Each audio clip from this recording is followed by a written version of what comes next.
그럼 오늘 하나님의 말씀 우리가 함께 살펴보도록 하겠습니다. 오늘 우리가 함께 살펴볼 하나님의 말씀은 이사야서 43장 7절의 말씀과 신약성경 고린도전서 10장 31절 두 군데의 말씀을 살펴보도록 하겠습니다. 먼저 이사야서 43장 7절 구약성경 1020쪽에 있습니다.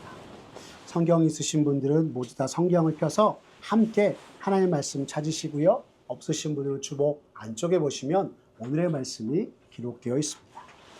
오늘은 단 두 절의 말씀이니까 우리 함께 한 목소리로 합독하며 나아가도록 하겠습니다. 먼저 우리 이사야서 43장 7절의 말씀 함께 합독하겠습니다. 시작. 내 이름으로 불려지는 모든 자, 곧 내가 내 영광을 위하여 창조한 자를 오게 하라. 그를 내가 지었고 그를 내가 만들었느니라. 아멘. 이어서 고린도전서 10장 31절의 말씀입니다. 신약성경 275쪽에 있습니다. 우리 함께 읽어볼까요? 시작. 그런즉 너희가 먹든지 마시든지 무엇을 하든지 다 하나님의 영광을 위하여 하라. 아멘. 오늘 구약성경 이사야서 43장 7절의 말씀과 신약성경 고린도전서 10장 31절의 말씀을 가지고 하나님의 영광을 위하여라는 제목으로 말씀의 은혜 나누도록 하겠습니다. 우리 모두는 살면서 자신만의 목표와 목적을 가지고 살아갑니다. 그리고 때로는 이것이 삶의 이유요 또한 목적이 되기도 합니다. 지난주 저는 영화 한 편을 보게 되었습니다. 이 영화는 노르웨이 바이킹에 관한 영화로서 전쟁으로 빼앗긴 자신의 지위를 되찾고 드디어 노르웨이의 왕이 된다는 영화의 내용입니다. 이 영화의 주인공의 여정 중에서 함께 나누고 싶은 것이 있었는데요. 그것은 주인공이 자신의 힘을 기르고 군대를 이루는 과정에서 로마 황제의 휘하에서 용병을 활약하였을 때 전쟁에 나서며 힘차게 외치던 말이었습니다. 여러분, 그 말이 무엇이었을까요? 적군을 앞에 두고 군사들의 사기를 끌어올리기 위해서 그가 외친 말은 우리 명예와 영광을 위하여 라는 것이었습니다. 그러자 군사들이 커다란 함성을 지르며 적지로 뛰어들었습니다. 또 다른 로마 군대는 로마의 영광을 위하여 라고 외치며 전쟁에 임하는 것이었습니다. 그리고 마침내 전쟁에서 승리를 거두자 주인공은 자신이 이룬 승리에 열광하는 사람들의 함성에 이런 영광을 누리는 것이야말로 진정한 삶의 모습이다 라고 했던 것입니다. 이 장면을 보면서 참으로 자신의 명예와 영광을 위해서 사는 것이 세상 사람들의 삶의 이유요 목적이구나 라고 다시금 생각하게 되었던 것입니다. 여기서 여러분들에게 질문 하나 드려보겠습니다. 여러분들은 무엇을 위해서 살고 여러분의 삶의 목적은 무엇이라고 여기십니까? 아니, 영화를 얘기하다가 너무 갑작스러운 질문을 하네 라고 혹시 생각이 드십니까?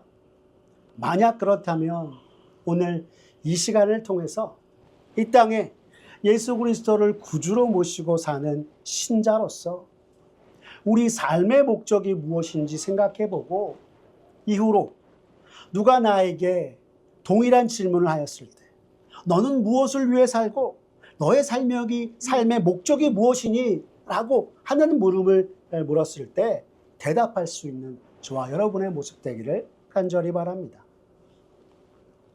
아주 오래전 TV 개그 프로그램 중 한 코너에서는 천상병 시인의 나무로 창을 내겠소의 마지막 구절을 가져와서 모든 개그를 마치고 이렇게 마무리하였습니다. 왜 사냐고 물으신다면 그냥 웃지요 라고 말입니다. 사는 이유를 찾는데 너무 힘들어 그냥 웃는 것으로 대신 대답하겠다라고 하는 말이었습니다. 그렇다면 대부분의 사람들은 이런 질문에 어떻게 대답할까요? 많은 이들은 왜 사냐면 잘 살기 위해서 살지요.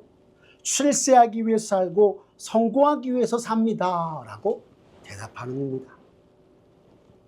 여기서 그럼 당신의 인생의 목적은 무엇입니까? 라고 물으면 사람들은 이야기하길 목적은 무슨? 그냥 대충 살아가는 거지. 뭘 그딴 걸 물어요? 라고 반문을 합니다. 이 질문에 답을 잘 모르겠다거나 정직하게 대답하지 못하는 이유는 요즘 이 시대를 살아가는 이들이 하루하루 다람쥐 쳇바퀴 돌듯이 눈앞에 마주한 막막한 현실에 어찌할 바 모르고 분주하게 살아가기 때문입니다.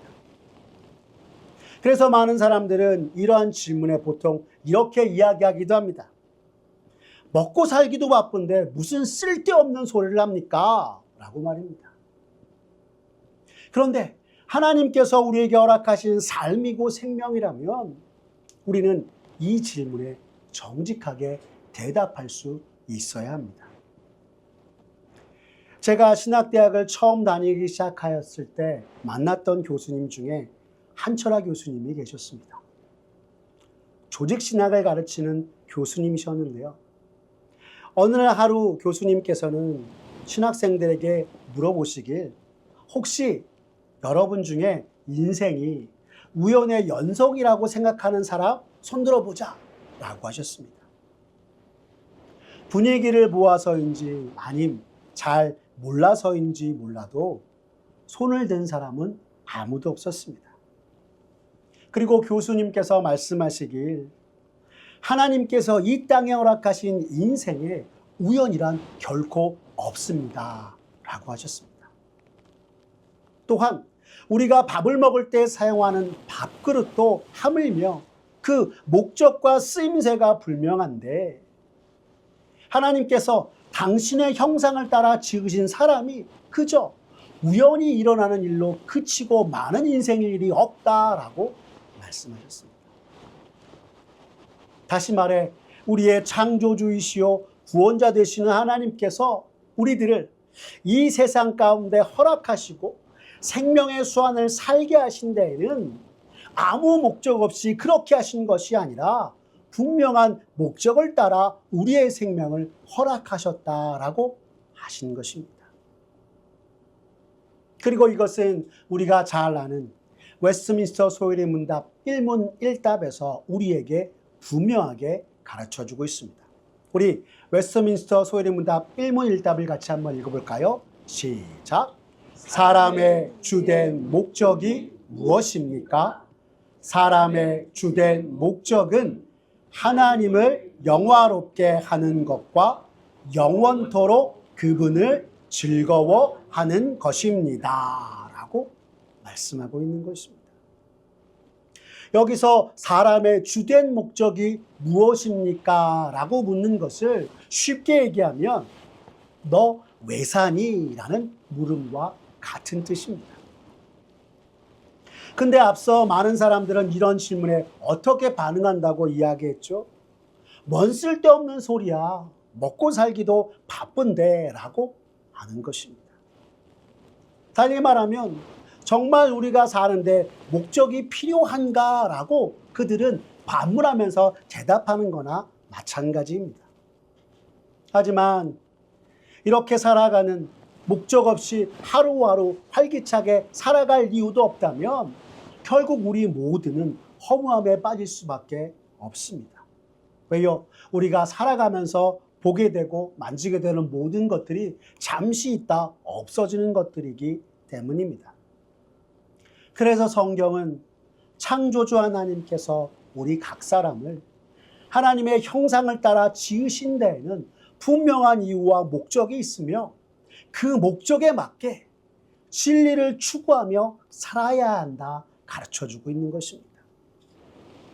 여러분, 우리가 잘 아는 사람 중에 하나님을 믿는 믿음으로 시작하였다, 세상을 따라 모든 것을 다 해보니까 자신의 삶을 돌이켜보면서 결국 모든 것이 헛되다 이야기하면서 그가 성경을 통해서 우리에게 전한 사람의 본분이 무엇인지 여러분 기억하십니까?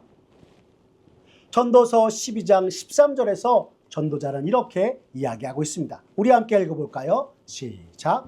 이래 결국을 다 들었으니 하나님을 경외하고 그 명령을 지킬지어다. 이것이 산 사람의 본분이니라 라고 말씀하고 있는 것입니다. 즉 우리를 지으신 하나님을 경외하고 그 명령을 따라 행하는 것이 우리의 삶의 목적이라 이야기하고 있는 것입니다. 이것을 알지 못하면 결국 우리는 잠시 있다 없어질 것을 위해서 평생을 살고, 또 실제로 이렇게 살아봤던 이 전도자의 고백처럼 내 삶의 모든 것이 헛되고 헛되며 헛되고 헛되니 모든 것이 헛되도다 라고 하고 말하는 인생으로 그치고 말게 되는 것입니다. 여러분, 아무런 목적 없이 사는 사람들의 모습을 보면 한 가지 특징이 있습니다. 무엇을 하든지 항상 불안한 모습이다 하는 것입니다. 인생의 답이 보이지 않고 세상이 말하는 돈과 사랑, 명예와 행복을 위해서 살지만 여전히 만족스럽지 않고 불안한 마음으로 하루하루를 살아가는 것이 세상 사람들의 모습인 것입니다.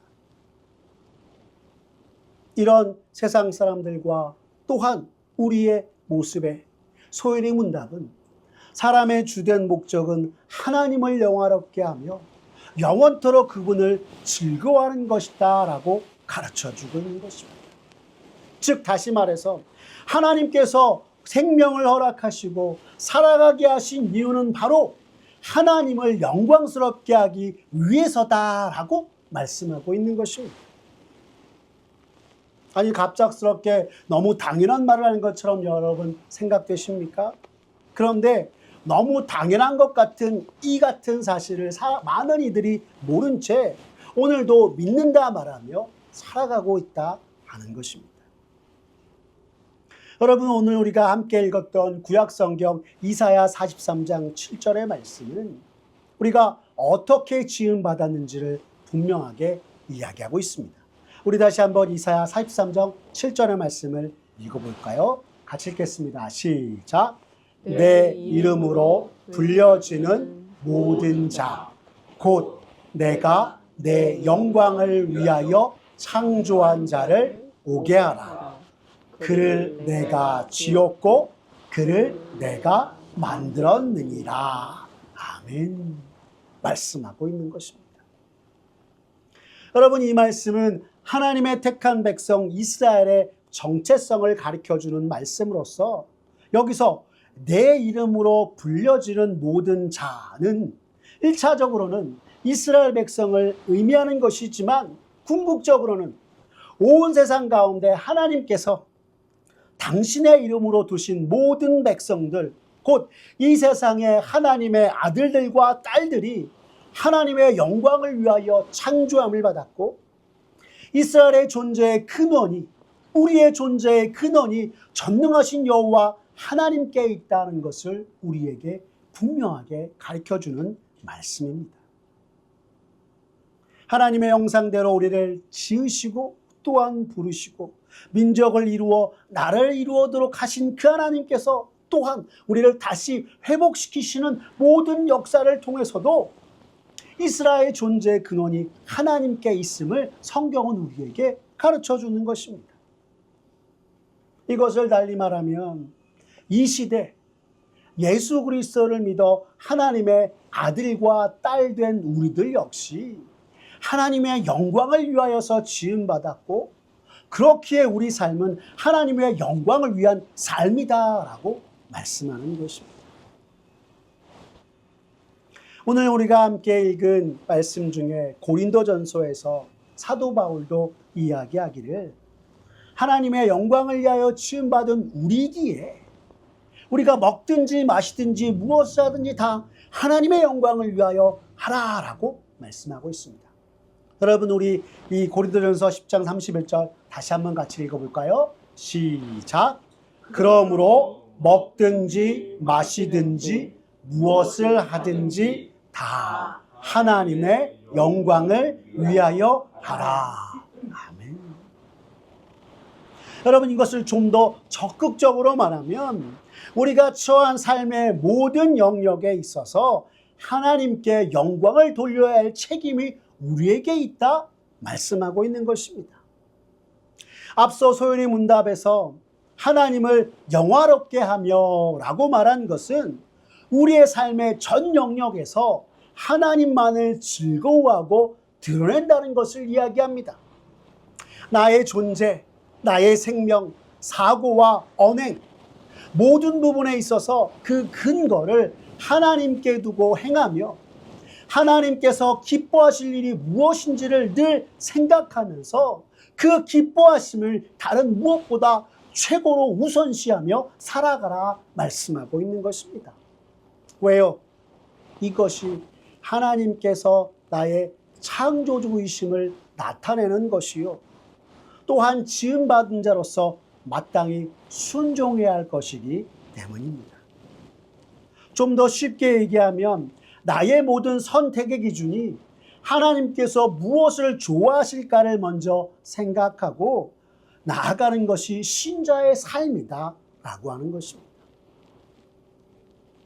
그렇기에 우리 인생의 목적, 그것은 하나님을 영광스럽고 영화롭게 하는 것입니다.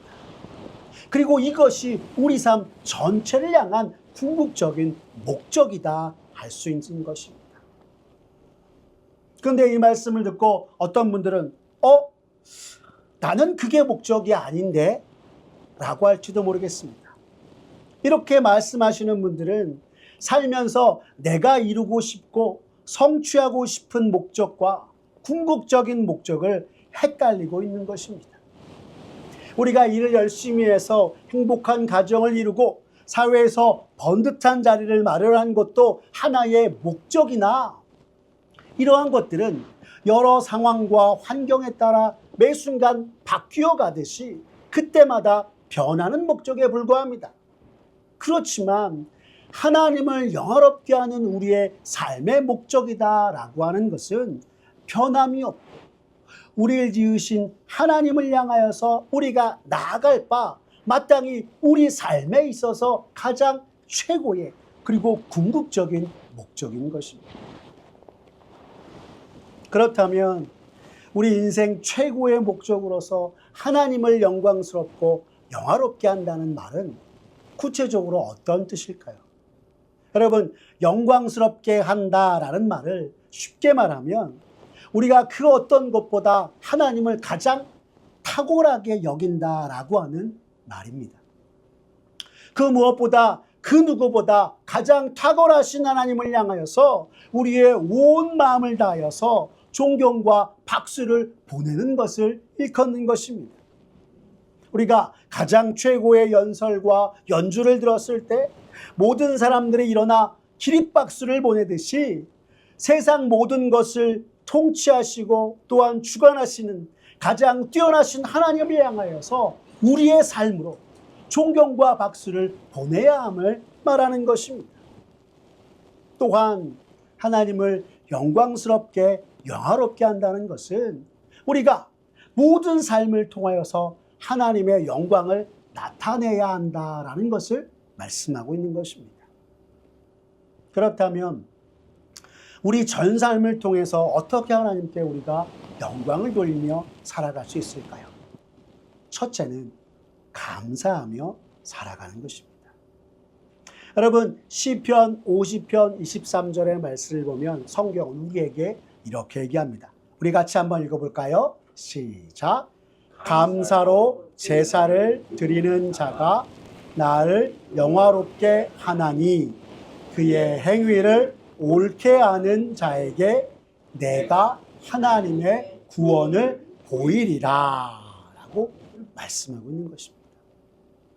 여러분, 이것은 하나님의 형상대로 지음받은 사람의 가장 큰 삶의 목적이 하나님을 영화롭게 하는 것인데 그 방법이 감사함을 가르쳐주는 말씀입니다.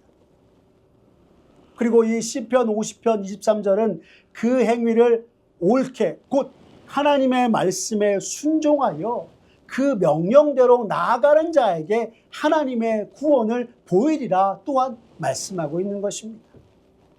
여러분, 이 말씀을 들으면서 우리가 앞서 함께 살펴보았던 전도자의 말씀이 오버랩되지 않으십니까? 여러분, 그가 사람의 본분이 무엇이라 이야기했습니까? 하나님을 경외하고 그 명령을 지켜 행하는 것이 사람의 본분이요 우리 삶의 목적이다라고 하였던 것 말입니다. 즉 하나님을 향한 감사와 말씀의 순종을 통해서 우리가 우리를 지으신 하나님 아버지께 영광을 올려드릴 수 있음을 성경은 우리에게 말씀하고 있는 것입니다. 그리고 이 시편 50편 23절을 통해서 우리가 한 가지 더 생각해 볼 것은 이 말씀에 나와 있는 것 그대로 감사로 제사를 드린다라고 하는 것입니다. 이를 다르게 말하면 여러분, 우리 뭐라고 할 수 있을까요? 우리가 하나님께 드리는 예배에 감사가 빠지면 안 된다는 것을 보여주고 있는 것입니다. 간단히 말해서 믿음을 가진 하나님의 아들이고 딸이기에 하나님께 나와 예배 드린다고 하였을 때 반드시 감사로 예배 드려야 함이, 이것이 하나님께 영화로움이 된다, 성경은 우리에게 말씀해 주고 있는 것입니다. 그런데 여러분, 우리들의 모습은 어떻습니까? 과연 진정 우리가 매일 주일 하나님 앞에 나와 예배를 드릴 때 감사함으로 가득 차서 예배를 드리고 있습니까? 만약 그동안 거룩한 주일을 맞아 하나님 앞에 나와서 예배드리는 우리의 모습이 감사로 가득하여 주께 영광 돌리지 못했던 모습이었다고 한다면 오늘부터 다시 하나님께 나와 예배드릴 때만큼 나를 언제나 사랑하시고 또한 나를 이신 하나님 앞에 감사함으로 예배드리고 주 앞에 영광 돌리는 저와 여러분의 모습 되기를 간절히 바랍니다. 두 번째, 우리 전 삶을 통해서 하나님께 영광 돌릴 수 있는 모습은 바로 매 순간 하나님을 시인하는 것에 있습니다. 우리가 잘 아는 빌립보서 2장 11절의 말씀을 보시면 성경은 우리에게 말하기를 모든 입으로 예수 그리스도를 주라 시인하여 하나님 아버지께 영광을 돌리게 하셨느니라 라고 말씀하고 있습니다. 우리 빌립보서 2장 11절의 말씀 같이 한번 읽어볼까요? 시작. 모든 입으로 예수 그리스도를 주라 시인하여 하나님 아버지께 영광을 돌리게 하셨느니라. 아멘. 말씀하고 있는 것입니다. 여러분, 이 말씀을 보고서 어떤 분들은 당연하게 우리가 하는 것 아니야? 라고 여기실지 모르겠습니다. 그런데 사실 이 신약 시대에 예수를 주라 시인하는 것은 매우 위험하고 어려운 일이었습니다. 왜냐하면 오직 주라는 칭호는 황제에게만 돌릴 수 있는 것이었고, 황제 외에 다른 일을 주라 하는 것은 황제 숭배, 황제를 섬기지 않음으로 인해서 처형을 받아 죽음을 당한 각오를 해야 하는 일이었던 것입니다. 그럼에도 불구하고 만왕의 왕 되신 우리 구주 예수 그리스도를 향하여서 주님을 주로 고백하는 것은 주님만이 만유의 주시오 왕 되심을 인정하는 것입니다. 이를 통해서 창조자 하나님께 영광을 돌려드리는 것이 된다라고 성경은 우리에게 가르쳐주고 있는 것입니다. 이것을 현대적으로 이야기하면 우리 삶의 모든 순간에서 주 되신 하나님을 인정하고 시인하면서 내가 그리스도인이고 하나님의 아들이요 딸인 것을 자랑스럽게 나타내는 것이라 이야기할 수 있습니다. 우리들이 처한 일터와 직장, 가족과 친지들에게 내가 예수 믿는 사람임을 분명하게 나타내는 것으로 인해 하나님께서 천국에서 기뻐하시고 우리들을 통해 영광 받으신다 말씀하고 있는 것입니다. 그런데 이 말씀을 보면서도 실상 우리들의 삶을 생각해 보면 많은 그리스도인들이 이 작은 것조차 힘겨워하고 부끄러워하면서 심지어 자신이 예수 믿는 자여 교회 다니는 것을 감추는 것이 이 시대의 모습인 것입니다. 사랑하는 여러분, 사도 바울이 황제 숭배 하에서 죽음을 각오하면서까지도 예수 그리스도를 주라 고백하며 나아갔던 것처럼 우리도 비록 우리의 믿음이 연약할지라도 매 순간 주님이 나의 구주인 것을 고백하고 우리가 처한 모든 곳에서 믿음으로 행하여 늘 우리와 함께 하시는 하나님 아버지께 영광 돌리기에 부족함이 없는 저와 여러분들의 모습 되시기를 간절히 기도합니다. 세 번째, 전 삶을 통해서 하나님께 영광 돌릴 수 있는 것은 선한 길로 행하는 것이다 할 수 있습니다. 여러분, 우리가 잘 아는 마태복음 5장 16절에 보면 성경은 우리에게 이르기를 너희 빛을 사람 앞에 비추게 하여 하늘에 계신 너희 아버지께 영광을 돌리게 하라 라고 하는 말씀이 있습니다. 여러분, 우리 마태복음 5장 16절의 말씀 함께 읽어볼까요? 같이 읽겠습니다. 시작. 이같이 너희 빛이 사람 앞에 비치게 하여 그들로 너희 착한 행실을 보고 하늘에 계신 너희 아버지께 영광을 돌리게 하라 라고 말씀하고 있는 것입니다. 여러분, 이 마태복음에 보시면 등불을 등경 위에 두어야 사람들에게 빛을 비출 수 있는 것처럼 이 말씀은 이 땅에서 천국 시민으로서 합당한 삶을 살아가 세상 사람들 앞에 빛을 드러내라 라고 말씀하고 있는 것입니다. 왜요? 성도는 세상의 빛 대신 주님을 따라 사는 이요 어두운 세상을 밝히는 빛이 되어야 하기 때문입니다. 그리고 천국 시민으로서의 합당한 삶, 빛을 비추는 삶이란 오늘 말씀에 의하면 착한 행실, 곧 선하신 주님을 따라 선을 행하는 것을 일컫는 것입니다. 쉽게 말해 세상 앞에 보이는 믿음을 가진 우리들이 착한 행실이 하나님 아버지께 영광이 된다라고 하는 말씀인 것입니다. 여러분, 우리나라 교회 중에 서울 광염교회라고 있습니다. 이 광염교회 한 가지 특징이 있는데요. 우리나라를 막론하고 전 세계 재난이 일어나는 곳에 빛과 소금의 역할을 등이 감당하겠다고 고백하는 사람들이 모인 교회입니다. 실제로 이 광염교회는 광염교회 긴급구호팀, 재난구조팀이라고 있는데요. 이 팀은 전 세계 모든 재난지역에 가장 먼저 그리스도인으로서 발을 내딛고 사람들을 돕는 교회로 아주 유명한 교회입니다. 한 가지 예를 들어 말하면 2008년 미얀마에 재난이 발생했을 때 당시 미얀마의 정치적인 상황으로 인해서 국내 구호팀이 한 팀도 들어가지 못했을 때 어김없이 미얀마로 가서 그들을 도운 사람들도 바로 이 광염교회 긴급구호 재난구조팀이었습니다. 또한 2013년에는 필리핀에 슈퍼태풍 하이엔이 나타났을 때에도 재해가 일어난 지 5일 만에 필리핀에 들어가 하나님의 그 사랑의 마음으로 구호 작업을 펼쳤던 것이 이 팀이었습니다. 가장 가깝게 2023년에는 튀르키예에 대지진으로 재난이 닥쳤을 때에도 우리나라에서 가장 먼저 튀르키예로 들어가 어려움 당하는 사람들을 돕는 팀이 바로 이 팀이었습니다. 여러분, 이 교회의 긴급구호 재난구조팀이 항상 무엇이라고 외치는지 아십니까?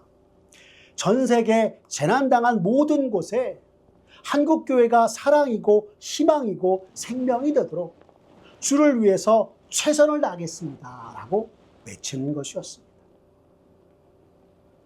사랑하는 성도 여러분, 이 세상을 살아가는 우리에게 주어진 사람의 제일 되는 목적은 하나님을 영광스럽게 하고 그의 이름을 영원토록 즐거워하는 것이라는 이 사실을 오늘 우리 마음에 다시 한번 새기고 유일하신 여호와, 영원하신 하나님, 영존하신 왕 주님을 즐거워하고 기뻐함으로 살아계신 하나님 아버지께 영광 돌리고 그분이 주시는 은혜와 기쁨, 참된 행복 속에 살아가는 저와 여러분들의 모습 되기를 간절히 기도합니다.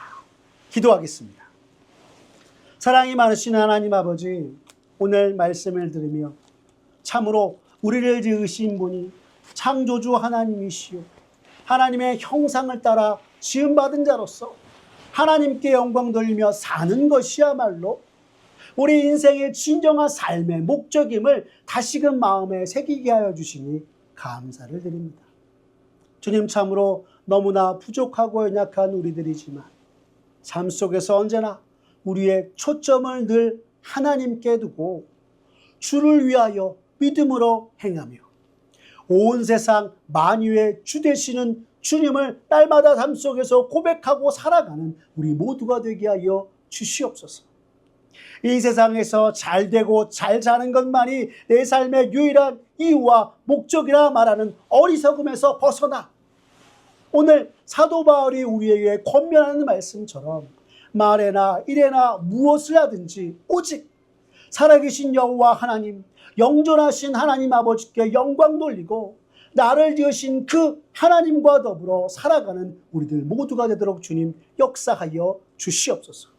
그리하여 아버지, 이 세상에서 믿는 자로서 날마다 하나님의 영광을 위하여서 살고 그로 말미암아 세상 아버지여 모든 이들에게 참으로 주님의 높고 영화로우심을 전하기에 부족함이 없는 우리 모두가 되도록 주님 은총 베풀어 주시옵소서. 모든 것 주님께 맡기오며 사랑이 많으신 우리 구주 예수 그리스도의 이름으로 기도드렸습니다. 아멘. 우리 시간 찬송가 50장 우리 찬양하시면서 하나님 앞에 봉헌 드리며 나가도록 하겠습니다.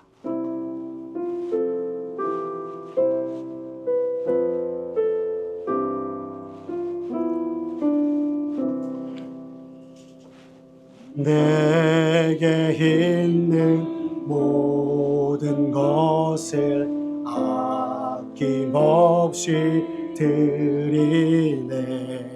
사랑하고 의지하며 주만 따라 살리라. 주께 드리네. 주께 드리네. 사랑하는 구주 앞에 모두 드리네. 내게 있는 모든 것을 겸손하게 드리네. 세상 욕심 멀리하니 나를 받아 주소서. 주께 드리네. 주께 드리네. 사랑하는 구주 앞에 모두 드리네. 내게 있는 모든 것을 주를 위해 드리네. 주의 성령 충만하게 내게 내려 주소서. 주께 드리네. 주께 드리네. 사랑하는 구주 앞에 모두 드리네. 아멘.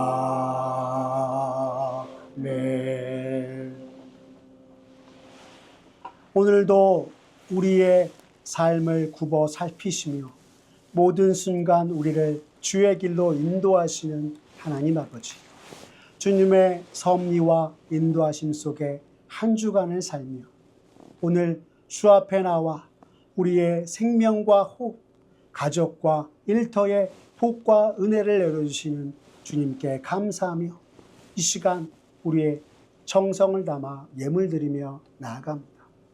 주여, 다함이 없는 은혜에 감사하면서 마음 드리고 예물 드린 주의 백성들, 주님 저들의 마음과 손길 기뻐 받아주시고 저들의 삶에 늘 주를 향한 감사의 고백이 넘쳐 주님께 영광 돌리게 하여 주시옵소서. 또한 이 시대 참으로 죽어가는 영혼들을 구원하고 주의 말씀의 은혜를 전하는 곳에 주님 우리가 드린 이 예물 사용하여 주셔서 구원받는 백성이 날마다 더해가며 주의 몸된 교회가 부흥 성장할 수 있도록 주님 은혜 베풀어 주시옵소서. 언제나 우리의 삶 속에 함께하신 주님께 감사를 드리며 사랑이 많으신 우리 구주 예수 그리스도의 이름으로 기도드렸습니다. 아멘. 우리 주 예수 그리스도의 은혜와 하나님 아버지의 사랑과 성령 하나님의 교통하심이 너희 무리와 함께 있을지어다. 아멘.